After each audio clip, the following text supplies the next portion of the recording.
The London Guardian did pick up on it. Why didn't CNN's international arm air its own documentary on Bahrain's Arab Spring repression? And this is what she exposed, and we're going to her right now. This incredible whistleblower, because it's hard to have moral courage. Many a historian and psychologist has pointed out, physical courage is more common, charging a machine gun nest, than moral courage to say no to peer pressure.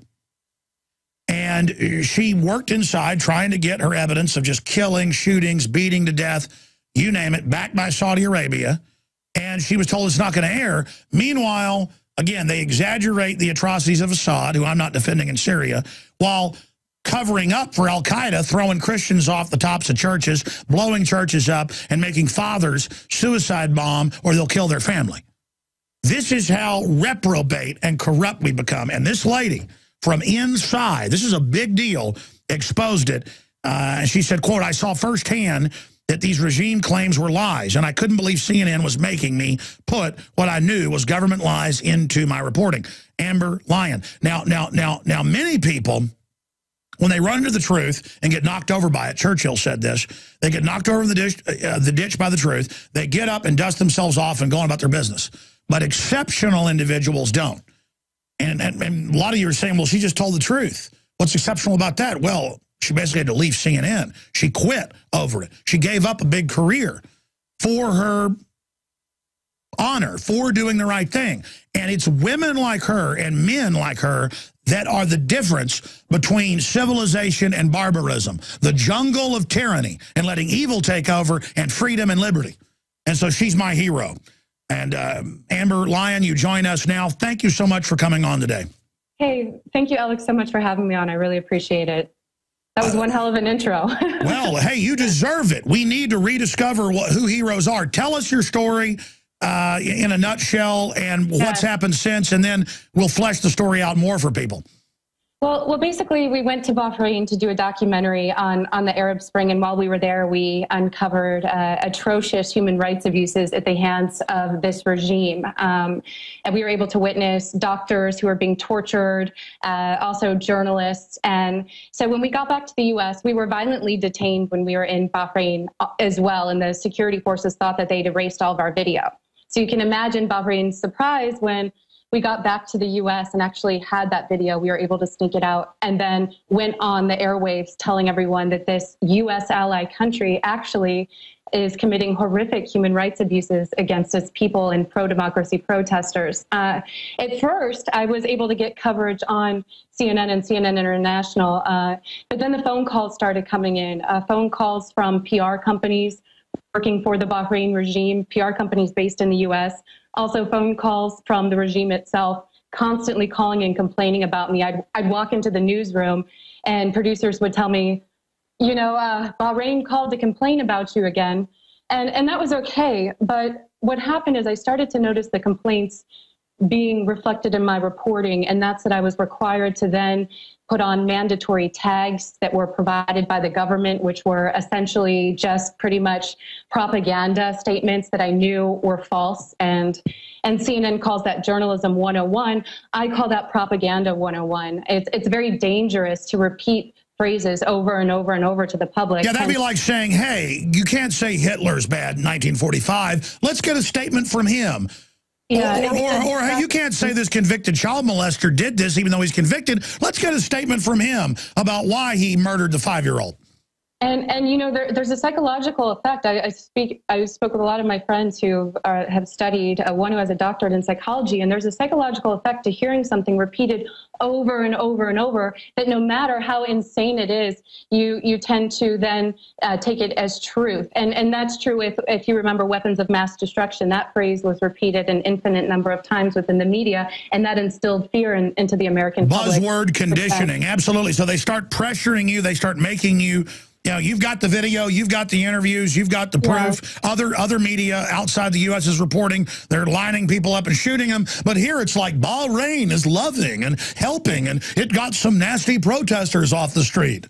Well, and in this situation too, you have to look at the foreign policy implications of my reporting, Alex. We have a naval base right now in Bahrain that is giving us access to the Strait of Hormuz, which is essentially where the U.S. wants to be right now in its potential future escalations with Iran. So the U.S. government doesn't want the U.S. media to report negatively on Bahrain because your tax dollars are going directly to empower and enable this regime. Not only that, we've sold more than $1 billion worth of weapons to Bahrain, weapons that they are using right now to systematically tear gas and suffocate their people and fill their bodies with birdshot.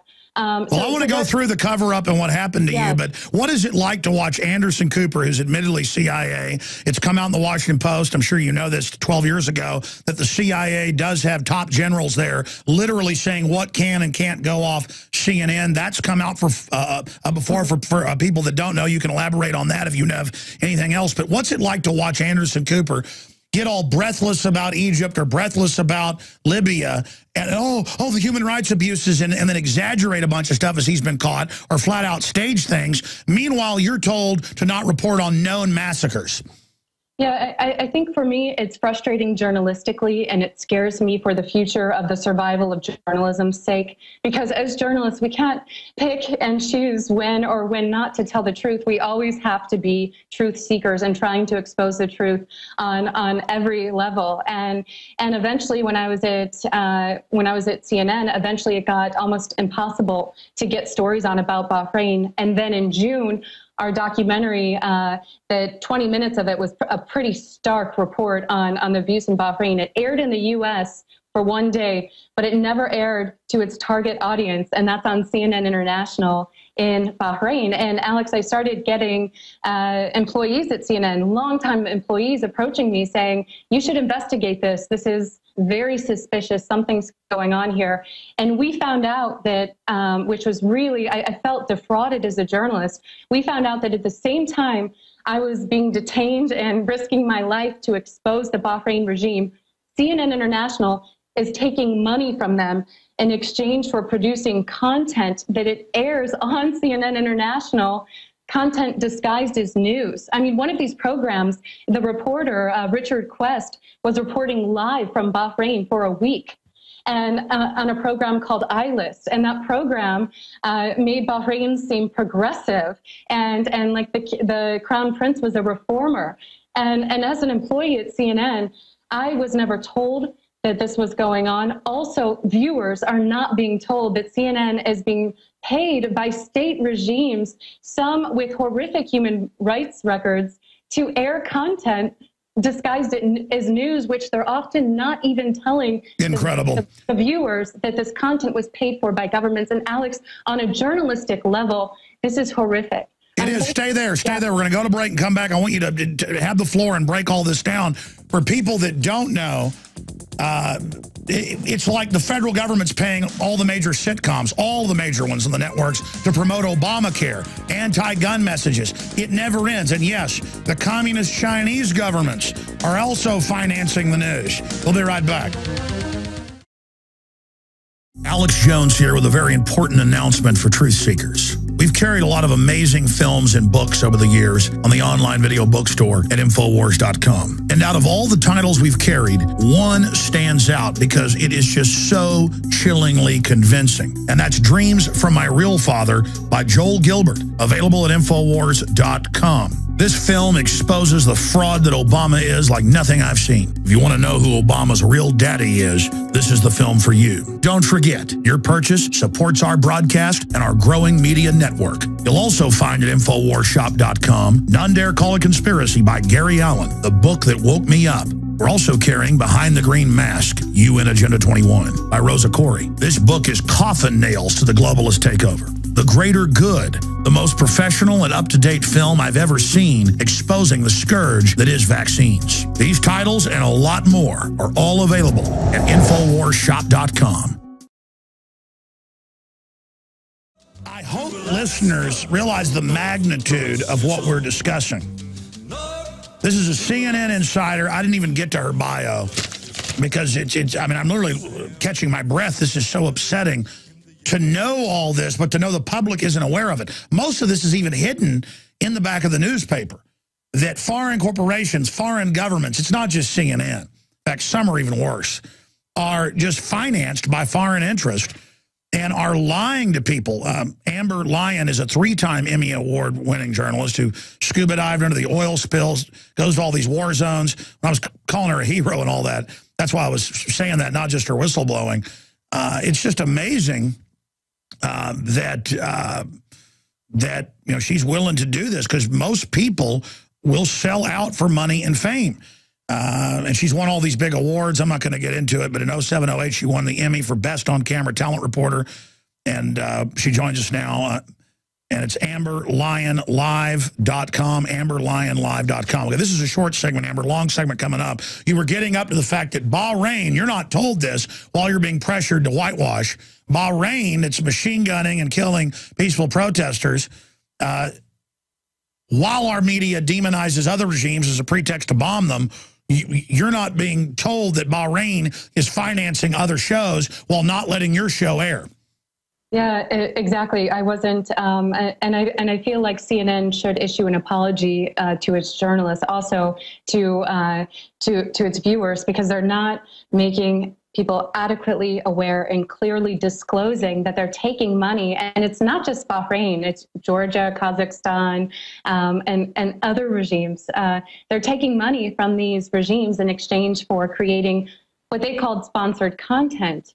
But if you take a look at this content, it's very rosy. Like the Bahrain page talked about pearl diving in Bahrain and how Bahrain was progressive.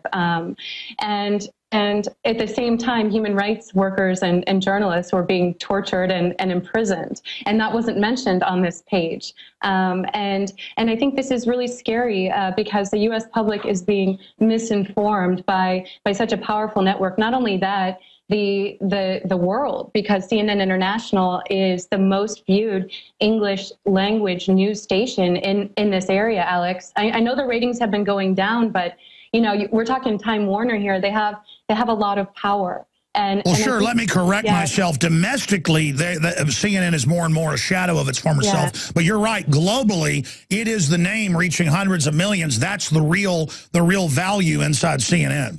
And that's the global network that is the one that's just taking this money from governments in exchange for sponsored content. I don't know where we lost our way journalistically in this country, in this world, to think that that's okay. I want to get into what you really saw overseas and everything in the next long segment coming up. But what heat have you gotten since you went public? Talk about that decision to leave CNN and what's happened since then. Well, I was forced out of CNN because they shut down our domestic investigative and documentary unit. So about 60 people were laid off, and we were the most hardcore segment of CNN for investigative journalism, and they restructured it, and we were laid off.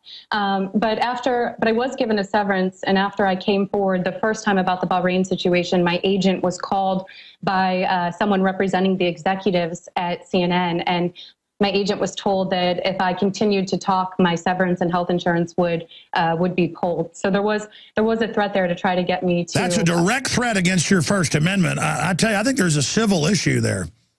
Yeah, I think that, they were trying to, and that would have worked for many people because they want that money. But at that time, the second I got that phone call and really realized there was a big issue here, obviously, if they're trying to get me not to talk, there's something they're worried about me exposing, something legitimate. And I felt that was now dirty money. I was having trouble sleeping at night, knowing that I had this information that the public needed to hear. And that really was the straw that broke the camel's back, Alex. And then I came forward with the Guardian articles full-fledged and continue to today. Are you aware of what I mentioned? It was 12 years ago. Washington Post, WorldNet Daily reported on it that CNN admittedly was basically, at that time at least, run by Army PSYOPs, and that they would have generals. Gore Vidal famously talked about it in 2002. He said, wow, I'm here on the air. It was Larry King. He goes, there's no general standing off camera today. Wow, this is special. Are you aware of all that? I'm not. We never had any generals that I knew about that were working alongside us at CNN. But so I don't know anything about that connection. I never had anything like that exposed to me. But I do know is what I saw there and trying to get stories through that were kind of anti-U.S. government, and they were more difficult to get through on the network, definitely. Sure.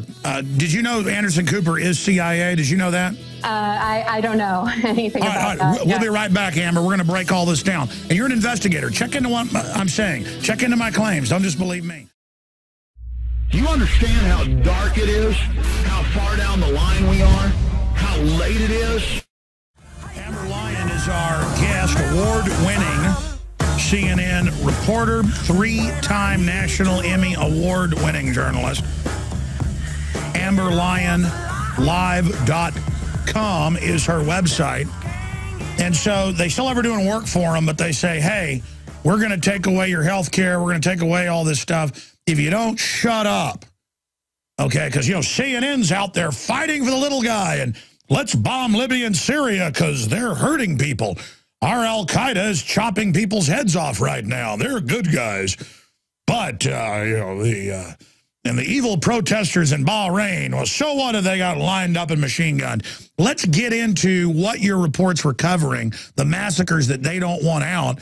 And then I want to get your take on, because I know you've talked about this, the war on journalists. I mean, even Pulitzer Prize winner, who we've had on many times, Chris Hedges and his lawyer, who are fighting the NDAA, the Secret Arrest of Americans, they've pointed out they're going after whistleblowers. They're going after journalists who expose crimes. I mean, this is unprecedented. And instead of the media circling the wagons against this threat against the institution of the press, well, they're all paid off. They think it's cute. You know, they're like, hey, shut up, Amber, join the team. Pretty fun to line up some women and shoot them in Bahrain. What's wrong with that? What, you're not sleeping good at night? What's wrong? I mean, get tough. You know, get with the lie. Get with the program. It's fun. What's your take on that? Break that down. Yeah, I mean, it really was. I hate to be dramatic about this, but it was a horrific time for me in my career, because I felt like I had a leash tightening around my neck and duct tape across my mouth, because I knew these people were suffering and being gassed and killed and tortured. Journalists, we're talking doctors, these security forces that we are supporting here in the U.S. and giving tax dollars to, stormed the main hospital in town and tortured patients and doctors. And I knew this was going on, and it eventually became nearly impossible to get a story through about Bahrain in the network. And, you know, I asked to return numerous times. They said they would send their other foreign correspondents to do it, and thank you, but no thanks. And not that Bahrain would have let me in anyway. I've tried to apply now for a visa many times, and they won't let me return to the country. But we're giving our tax dollars, and our nation is supporting Bahrain in part because we want that strategic naval base in if a potential conflict with Iran would escalate. Alex, so it was a horrific time for me. And one of the first things I did when I was eventually laid off from CNN is apply for a visa to try to go back to the country to be able to expose these people's suffering. Bahrain is really one of the most pure revolutions of the Arab Spring, but it's one of the most undercovered by the media. And it is the most pure because almost 60 to 70% of the population, I mean, if you watch these videos on YouTube of their mass demonstrations through the streets, 60 to 70% of the civilians in Bahrain want this regime out. And unfortunately, this regime is being supported by the U.S. government and financed by the U.S. government in exchange for our naval base. And also, you know, if you continue to watch the news, you're starting to see an escalation in the demonization of Iran on the major mainstream media networks. And not to say that Ahmadinejad isn't freaking nuts and he doesn't deserve to be talked about, but I find it odd that considering all the problems we're facing here in this nation, that the mainstream media is continually focusing on Iran and feeding us propaganda about Iran, Alex. And I have my gut is telling me that we are being propagated into a potential approving a potential another conflict. This time, instead of Iraq, it's with Iran. You're not with Al-Qaeda, are you, Amber? I mean, you need to do whatever you're told. You're maybe with Al-Qaeda. Maybe the TSA is going to have to take a little extra interest in you next time.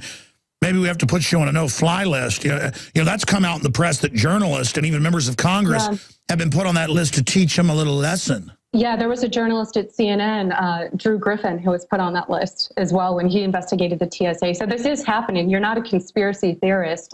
Maybe you need to be taken to the private room.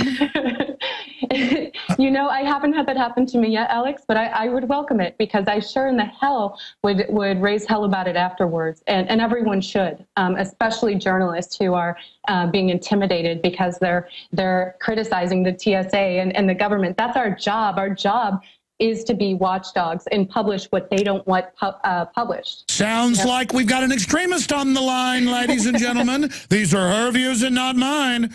Whoa, extreme. The press should be questioning and be a watchdog. I'm scared right now. Now, seriously, let's talk about Obama, because I know you've been, really focusing on that. I mean, as a journalist, what is it like and what's happening inside the highest levels of journalism that you've been in while he's been, really purging journalists and trying to create a giant chilling effect here?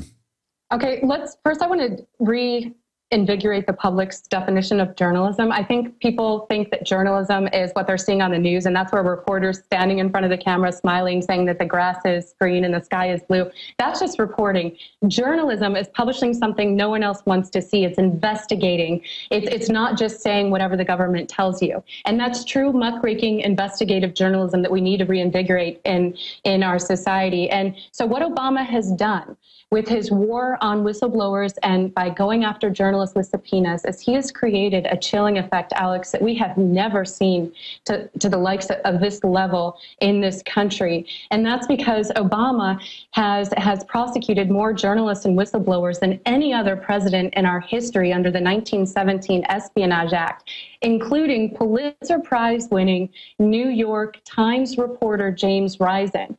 So when the networks see Obama going after journalists to try to get them to reveal their sources, that creates a chilling effect. Not only that, Obama has turned journalists into criminals. And I'm not an extremist, Alex. If you look at the logic here, as a journalist, my number one duty to my sources and to the public is to never reveal confidential sources. Well, now that Obama is subpoenaing journalists to reveal those sources and essentially saying that they're criminals for not doing so, he has criminalized the profession of journalism. Why society isn't raising hell about this and the mainstream media journalism outlets is beyond me. And I saw the direct effects, Alex, of Obama's actions at CNN. There were investigations that I wasn't allowed to do because they were too high of a risk of being subpoenaed. And it really became, I'll break it down for you, it became like this. If I went to them with a story that had a really sensitive source, a source who is potentially wanted by the federal government or the federal government doesn't like, well, that's pretty much everyone who is criticizing the federal government right now. It would be a risk assessment. So what is the risk of Obama subpoenaing us for this information? Step one. Okay, let's evaluate that risk. Now, if you're subpoenaed, will you give up your source? No, I would always say I'll never do that. Okay, so now if we're going to go through the story, are we willing to pay the legal fees if Obama subpoenas us for those sources? And sometimes the answer was no. And I think that's a situation and a chilling effect that should be terrifying. Sure, and the answer, I want your answer to this. The answer is the media universally sticks together for the First Amendment and journalistic integrity and goes after Obama and absolutely destroys the courts. We've got the power unless we give it up. And that's what happened with the communists and Hitler and others. Yeah. If we let them subvert the press, this is an award-winning journalist and somebody who studied history. If we do this, this is how the tyranny happens. This is one of the final moves, the final red flags here, that if we let the intimidation work of this mafia, it's over. It's game over. And this is why it's terrifying, Alex, and it should terrify everyone, because now anyone that the federal government says is a potential enemy, like the FBI did with Anonymous, it makes it nearly impossible for mainstream media reporters to cover those sources and talk to those sources. And it's created a chilling effect. And the Obama administration and the FBI, CIA, NSA, they know this, and it's worked. And it's dangerous because now the government's allowed to call anyone an enemy, and they know that the mainstream media will be very hard pressed to get in and talk to these sources. Especially, I saw it happen directly with whistleblowers and the anonymous movement. It became nearly impossible to talk to sources in that movement, and that's terrifying because now. Sure, go ahead. Yeah, we're just now allowing the government to call them. To call anyone a terrorist, and journalists won't be able to go and talk to them to find out whether they are or they aren't. We can't allow the government to choose our enemies. We need the truth to choose our enemies, Alex. Exactly. That's what the NDAA states, is that a journalist like Chris Hedges or Amber Lyon or myself, I wear a commentator's hat, a researcher's hat, a journalist hat, a reporter's hat. We do it all here. I've got like now 10 reporters under me. And, you know, now we get Homeland Security documents and things that we've broken over the years. One was a huge story 4 years ago about saying returning veterans are the #1 terror threat 3.5 years ago. And we've got subsequent ones that I talked to my state police, FBI, federal marshal sources, and they now say, look, I can't talk to you anymore. They've let us know the NSA is listening to all of us. And now it's admitted the NSA spends most of its time spying on federal government and spying on themselves to make sure no one exposes the crimes going on. And so we don't get 1/10 of the whistleblowing we used to get. Hey, I'm still ready. If I look at something and it's criminal, clearly on its face, or it's outrageous, look, people have a right and a duty to expose it. I mean, let's say the director of an agency has embezzled $1 million. And there's cases of things like this, and then somebody tries to expose it. Well, we see it in the Pentagon, and then they go after the whistleblower. That's 100% protected. But now we can't have that because the people are scared. Well, the answer is we all stand up and say, you know what, we're not going to be afraid. And we all go public and let the chips fall where they may, and they can't get us all. They want to use little case points like Bradley Manning and burn him to scare everybody else. We have a right to know, and the future of this country stands or falls on what journalists and whistleblowers do now. And Alex, that's why I felt like it was so important to come forward, because I'm trying to encourage other journalists to do the same. It's almost been, I mean, really, I think I'm really the most vocal journalist coming out talking about CNN in CNN's history. And that's because Time Warner owns HBO, CNN, TBS, cable outlets, Time Magazine. And journalists are terrified to come forward and talk about what's going on because they feel they'll never be able to get a job in the business again. And I think it's time as journalists, we need to really step forward and focus on the elephant in the room here. And that's the propaganda and sometimes lies that the American public is, the poor, trusting American public. You know, my family members living in the Midwest, they're being lied to, and journalists, in the end, complacent journalists are killing journalism, and they need to come forward and talk about this because they're on the wrong side of history. And unfortunately, you know, I feel like one day when this all is exposed, because the truth doesn't have a shelf life, when it is exposed, they're going to be looked at as just as guilty as these corporations that they work for, Alex. Where do you see it going? I mean, if people don't stand up and say no to all this, where do you see things going in this country? I worked as an investigative reporter for the last 10 years. I covered the oil spill, financial crisis. I can't tell you how many soldier goodbye ceremonies or funerals I went to. And, I just see something, I see that a lot of Americans are being taken advantage of, and the truth isn't getting to them. And that's what bothers me the most as a journalist, Alex. My job is to deliver the truth, and it's very difficult. And when the American public isn't informed, and when they don't have that truth because they're not getting it from the mainstream media and from journalists aren't fighting for it like they used to, then that's dangerous. And we've already seen what happens. That's what gets us into Iraq and Afghanistan, and now potentially Iran. And I think that's something that should really make us all realize that we need to wake up and really focus on what's happening, because I'm going to tell you my honest opinion, because I've been able to see the truth so many times and the truth covered up so many times, that we are at a scary place right now in the U.S. And I feel like it's my goal and my job, my duty, my life is to try to bring this truth to the people. And I feel like that's the only way we can be empowered. We can't continue to allow the government to decide who our enemies should be. You know, we need to let truth dictate that. Well, that's right. We're a big, powerful, rich empire that's been run into the ground, and we're like a vending machine that foreign governments and corporations put coins in to get what they want out of the machine, while we pay for it as citizens, while our name is destroyed worldwide. And we've got a dumbed down population, because this rotting of the media has been going on really 30, 40, 50 years. And now it's come to a point where even the mainstream media is collapsing in credibility. But they can't stop, because now it's all they know is being prostitutes, as Gerald Celente calls them. And then when a real journalist like yourself comes along, you're anathema, you're demonized, you're attacked, and we're going into this dark night. Now, I want to talk about more about your reports, more about what you've seen, you know, being censored or controlled, more of what was really going on in Bahrain, because they don't want that information out here. But first off, here it is, a WorldNet Daily, March 3rd, 2000, Army PSYOPs at CNN, Counterpunch, CNN and PSYOPs. Here's another one, fair.org. Why were government propaganda experts working on news at CNN? CNN responds. CNN admits it. I haven't found the Washington Post yet, but I know I read it back in 2000. I had been told this before it even came out, but back then they had generals and hundreds of PSYOPs at CNN Center in Atlanta, actually at the editor level above the editors, commanding everything. And then that story kind of died out, so that's why I was asking you. I guess now they just... You know what?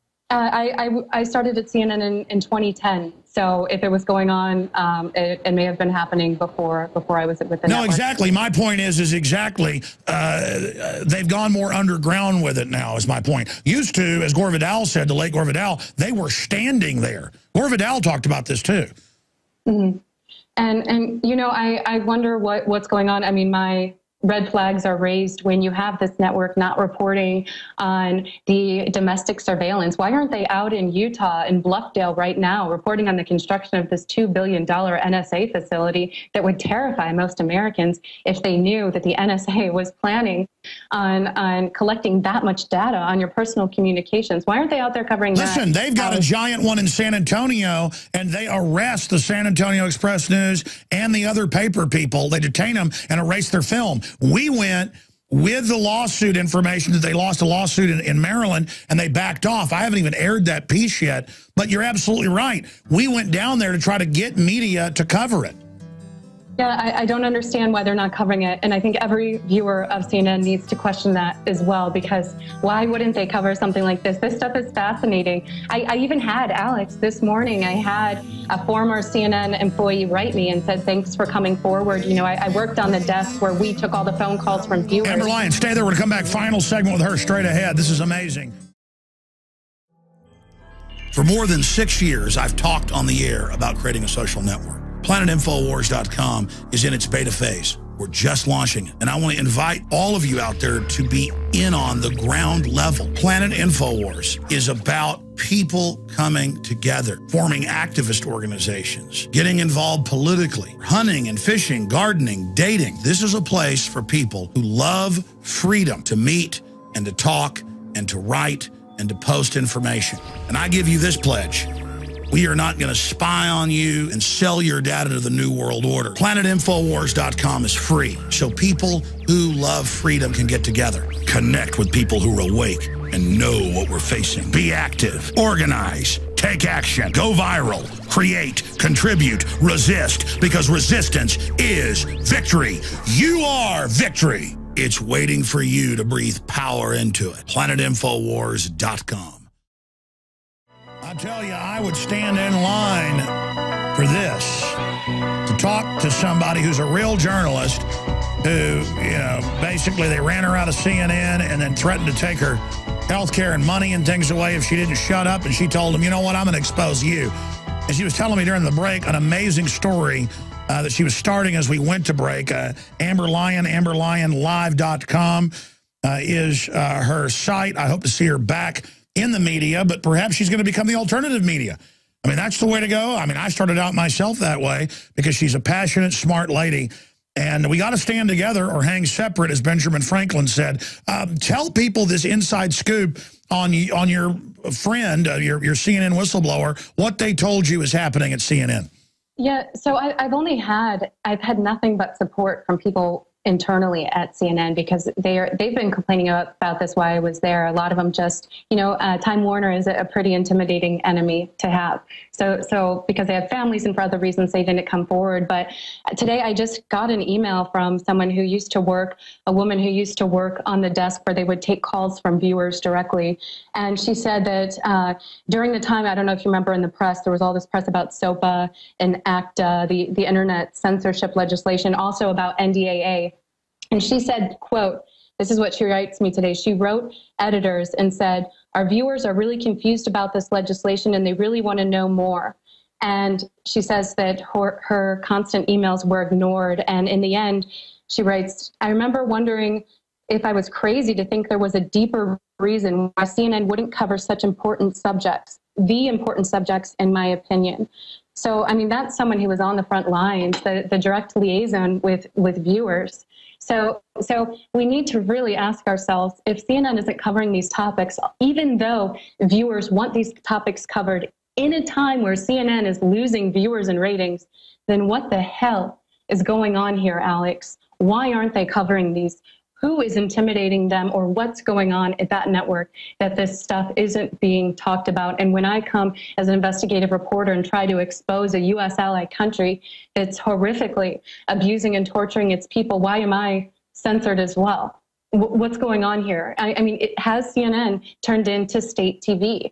And that's something we all need to ask ourselves, or just keep in mind as you're watching, so that you know that what you are seeing could potentially be propaganda, and to go to other sources as well, so that you have a complete version, a complete plate of information to be able to try to figure out what the truth is from, Alex. You're right, and CNN has become globalist TV, mega corporation TV. It's beyond state TV, but they want to masquerade that they're not, and they just give you different flavors. CNN supposedly neutral, MSNBC's, liberal, but all they do is race bait, and then Fox is conservative. But in the final equation, they all are going in the same direction, and they've tried to carve up and control the population, and now they're all pretty much going along with web censorship because the alternative media is giving them a run for their money. What do you think the system's going to do to try to shut down their competition? They're buying them up. Look at it. They've been bought. Anytime a blog gets huge, it gets bought up by AOL or Time Warner. Look at Huffington Post. Look at Mashable. So anytime something gets to the level it can compete, it's bought out. And I think that's what terrifies anyone about the media company I'm starting or your show, Alex, is because we won't sell out. I refuse. That was my next question. Where are you going now? You say you're starting a company. Yeah, I have no choice. I'm not a businesswoman, and frankly, I prefer to be doing stories and journalism over business. But I noticed one of the biggest issues and dilemmas facing journalists right now is that we have executives who have no journalistic experience but just want to make a profit running these companies. So I'll tell you what, your first big assignment, you're doing it. Expose the fake media, expose the fake news, and right there, you bring them down.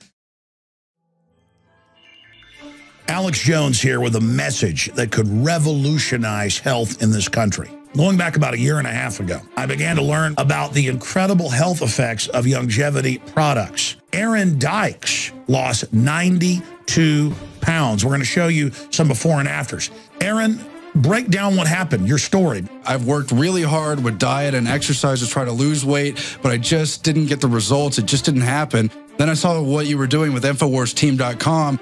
I wasn't even trying to lose weight, but I got it because I wanted to feel better energy. I wanted that nutrition. Didn't even understand how that could kickstart my own weight loss goals, but the products did that for me. I found myself suddenly losing weight, more energetic, wanting to exercise, wanting to eat the right foods. And they don't even advertise it as weight loss. I want to challenge our radio listeners to go to InfoWarsTeam.com, sign up as a distributor, and get wholesale pricing discounts at InfoWarsTeam.com. Mainstream television wants you to be a stupid slave. And somebody who doesn't, we got 5 more minutes with it, is a 3-time Emmy award-winning journalist. She worked at CNN the last 3 or 4 years and went to so many different danger zones, war zones, you name it. She's Amber Lyon, AmberLyonLive.com. Finish up the point about the company you're starting, and you were making a point there as we hit break, and then any other points you'd like to make. Yeah, I mean, it's similar to what you've been doing, Alex. We need journalists starting these companies so that the decisions are made based on the journalistic value, not based on whether or not it's going to generate a profit. And, so I'm working now. I've been taking business 101 classes and really getting my my business acumen improved. And I'm working to start an independent media organization as well, muckraker.com. We haven't launched yet. We're hoping to launch in early 2013, but that's become the reality of it. If we don't get more journalists in control of these papers and media outlets, then Lord knows what's going to happen to journalism. I mean, what we need is a giant spectrum of journalists with different perspectives, because, there's one truth, but there's different angles on it. That can vary. But when, hey, let's hype up massacres that are exaggerated or don't exist, and let's not call the bombing of Libya or Syria or arming of rebels, let's not call that war. And then let's hype up, other stuff that isn't happening, but then let's cover up murder in Bahrain. I mean, it's just, it shows the media, if they'll do that for Bahrain, they'll do that here, and that is what they're doing. Yeah, like I said, they're on the wrong side of history. I mean, the cover-up of the situation in Bahrain is horrific, and every American should know that their tax dollars are going to gas and torture these pro-democracy activists. I mean, that is... It horrifies me knowing my money's going to that cause, and they're shaping the conversation, Alex. They're shaping it to whatever they want it to be, not to the truth, and that is so dangerous for this country, especially considering the state we're in right now. And everyone should know. Watch the news now. Watch how much they mention Iran, considering everything we're facing here in the United States, including the fact that in a couple of weeks I'm not going to have health insurance. A lot of my friends don't have jobs or health insurance. My dad's been laid off. The fact that we're dealing with so many issues economically, and the fact that the mainstream media is going to focus on Ahmadinejad or what's happening in Iran. Well, it's classic. They're imploding the economy, giving tens of trillions to foreign banks. They're going to use the outside threat as the pretext to divert everybody. But there's a perfect storm here, because as the alternative media, destroys the old line media because it won't do its job, and it forces them more and more into the hands of the governments and corporations that will pay them for infomercials and propaganda. And so it's going to be a race to the bottom. And it won't matter if they try to shut down the alternative media or buy it up, because the same virus of disinformation and lies will destroy everything they touch. Yeah, and thank God for the internet and social media. That's the only thing making this censorship irrelevant. There so many times, even our documentary that CNN International didn't air, and CNN never put on CNN.com, some viewers who had watched it on CNN US taped it and then put it on YouTube, so it was at least able to be seen there. But think about in the past when we didn't have that, and this stuff just disappeared. It's pretty scary. But luckily, I see the rise of so many independent outlets right now, and to fill that vacuum, Alex, and that's what's really giving me hope. Because well, I'm excited. Yeah. Amber Lyon, I'm excited about having you back as you get into more reports. Again, thank you so much for all the time today. Hey, thank you so much, Alex, for having me on. I appreciate it. It means a lot to me. Are you kidding? I appreciate you. Well, there she goes, Amber Lyon, AmberLyonLive.com. Visit Infowars.com and PrisonPlanet.com. When you're on the site, you can also tune in 24 hours a day to my daily radio broadcast. There's also a free iPhone app to listen to the syndicated radio show when and where you want.